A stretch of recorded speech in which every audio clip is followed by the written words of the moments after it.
ভারতীয় সেনার প্রত্যাঘাতে নাস্তানাবুদ পাকিস্তান এবং ভারতের অপারেশন সিন্দুর 100% সফল বলে জানালেন প্রদেশ বিজেপির মুখপাত্র সুব্রত চক্রবর্তী। আপাতত শান্ত ভারত পাকিস্তান সীমান্ত। গত 10ই মে সামরিক যুদ্ধবিরতিতে সহমত পোষণ করেছে ভারত এবং পাকিস্তান। যদিও যুদ্ধবিরতির পরও জম্মু কাশ্মীর সীমান্ত এবং পাঞ্জাবে ব্যাপক গুলিবর্ষণ করেছে পাক সেনা। এক্ষেত্রে ভারতীয় সেনা জবরদস্ত জবাব দিয়েছে। তবে সোমবার ভারত পাকিস্তান সীমান্ত ছিল নিরুপদ্রব। এই অবস্থায় সোমবার আহত সাংবাদিক সম্মেলনে ত্রিপুরা প্রদেশ বিজেপি মুখপাত্র সুব্রত চক্রবর্তী বলেন, ভারতীয় সেনা পাকিস্তানের ন্যূনতম 10টি এয়ারবেস ধ্বংস করে দিয়েছে। Rafiqui airbase, Murid airbase, Sukkur airbase, Sialkot airbase, Pasrur airbase, Chunian airbase, Sargodha airbase, Skardu airbase, Bholari airbase এবং জাকুবাবাদ এয়ারবেস, এইগুলিকে সম্পূর্ণভাবে ভারত তছনছ করে দিয়েছে। এবং এই যে বলছিলাম 100 কিলোমিটার পর্যন্ত পাকিস্তানের সীমান্তে ভারত তার স্ট্রাইক করতে সমর্থ হয়েছে। তার মানে এটা স্পষ্ট বার্তা। সেই সঙ্গে তাদের যে বিমান কিংবা ড্রোন ভারতে আসার চেষ্টা করছিল, তার মধ্যে পাকিস্তানের F-16 একটি বিমান এবং দুটো JF-17 এয়ারক্রাফট আকাশ সীমাতেই ধ্বংস করে দিয়েছে ভারতীয় যে ডিফেন্স সিস্টেম রয়েছে সেই ডিফেন্স সিস্টেম। সন্ত্রাসে জর্জরিত ভারত বিশ্বকে বার্তা দেওয়ার জন্য পাকিস্তানে পরিকল্পিত ও পরিমাপ সম্পন্ন 23 মিনিটের প্রত্যাঘাত করেছে বলেও সোমবার আহত সাংবাদিক সম্মেলনে সুব্রত চক্রবর্তী জানিয়েছেন। কারণ গোটা পৃথিবী দেখেছে 23 মিনিটের একটি সুনিয়ন্ত্রিত নিখুঁত পরিমাপ করা এবং এসকেলেশন যাতে না হয় সেটাকে সুনিশ্চিত করা।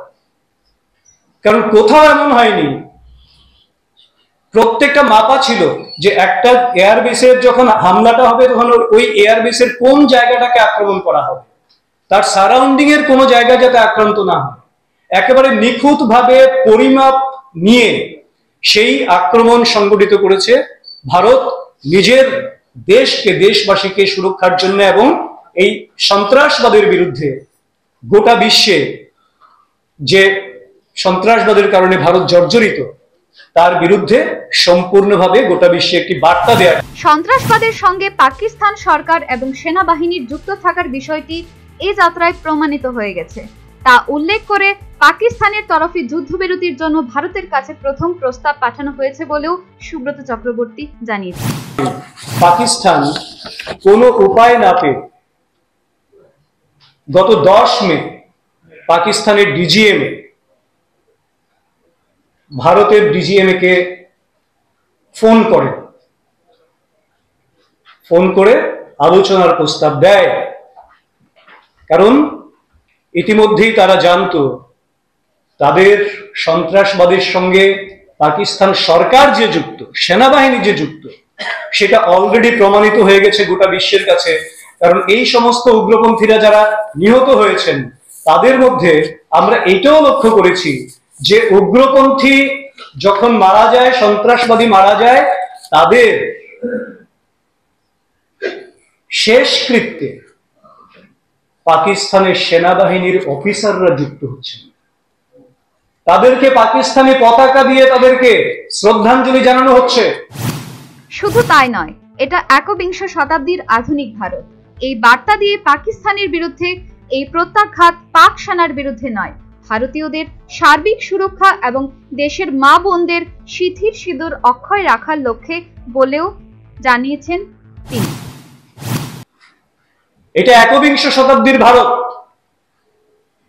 কাজেই যে আক্রমণটা ভারতবর্ষ করেছে তা পাকিস্তানের বিরুদ্ধে, পাকিস্তানের আর্মির বিরুদ্ধে আক্রমণ সংগঠিত করেনি। নিজেদের আত্মরক্ষার জন্য, দেশবাসীকে সুরক্ষিত রাখার জন্য, দেশের সার্বভৌমত্বকে রক্ষা করার জন্য ন্যায় চেয়ে এই আক্রমণটি সংগঠিত, এই প্রত্যাঘাত করা হয়েছে, যাতে প্রতিটি ভারতীয় নারীর সিঁদুর অক্ষত থাকে, যাতে প্রতিটি মায়ের চোখের জল আর না ঝরে, যাতে প্রতিটি সন্তান যারা আমাদের বেড়ে উঠছে তাদের ভবিষ্যৎ সুরক্ষিত থাকে, তার জন্য এটাকে সুনিশ্চিত করার জন্যই সেই সন্ত্রাসবাদীদের বিরুদ্ধে ভারতের এই ব্যবস্থা। ভারতের অপারেশন সিঁদুর 100% সফল বলেও সুব্রত বাবু সাংবাদিকদের জানিয়েছেন। সর্বোপরি ভারতীয় সেনার প্রত্যাঘাতে পাকিস্তান নাস্তানাবুদ এবং পাকিস্তানের তরফে প্রথম ভারতকে যুদ্ধবিরতির জন্য প্রস্তাব পাঠানো হয়েছে বলে প্রদেশ বিজেপি মুখপাত্র সুব্রত চক্রবর্তী সাংবাদিকদের জানালেন। Bureau report, news vanguard.